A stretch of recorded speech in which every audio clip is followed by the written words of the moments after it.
Ang galing talaga na artista si Dingdong Dantes, no? Hmm. Biruin mo, kaya rin niya kumanta at sumayaw. Si Mario naman din, kaya sumayaw at kumanta. Ha? Hmm. Ibig sabihin mo, lahat ng kaya gawin ni Dingdong Dantes, kaya rin gawin ni Marian Rivera? Natural.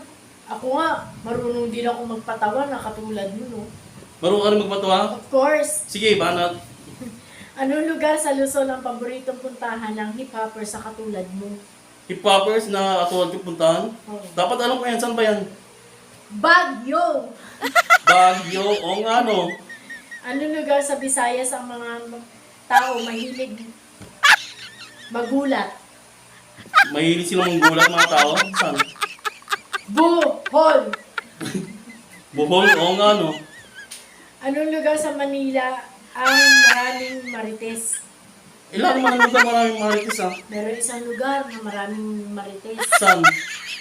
Balita, wak. Ah, sa Balintawak.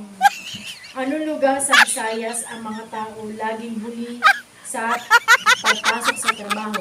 Laging huli. Saan yan? Sa Leyte. Ah, late kasi. Late. Oo.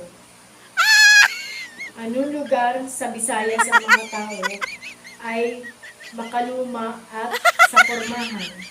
Maaluma sa formal. Saan yan? E di antique. Ah, antique. Hmm. Antike. Anong lugar sa Visayas ang mga tao ay ayaw ng away? Ay, away. Saan yan? Kapis! Ah, kapis. Peace nun. Anong lugar sa Luzon ang maraming padalahan ng pera? Padala ng pera, saan yan? E di sa Palawan Pawn Shop. Palawan. Okay ah.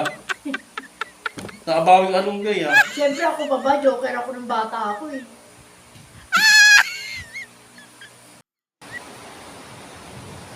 Huwag po kayong matakot pag sumakay kayo ng jeep or ng taxi o ng bus na driver ang mabahay kasi kaya nila ang kanilang trabaho. Actually, madami na nag-cross over ng kanilang career. Meron anong makita mga construction worker na babae, piloto sa aeroplano na babae, at kapitan sa barko na babae. Diyan yun talaga ang buhay niya yun, bago ng mga generation. Kaya mga homeboys dapat, equal ang trato natin sa mga equal ang trato natin sa mga babae pagdating sa trabaho. Yun lang.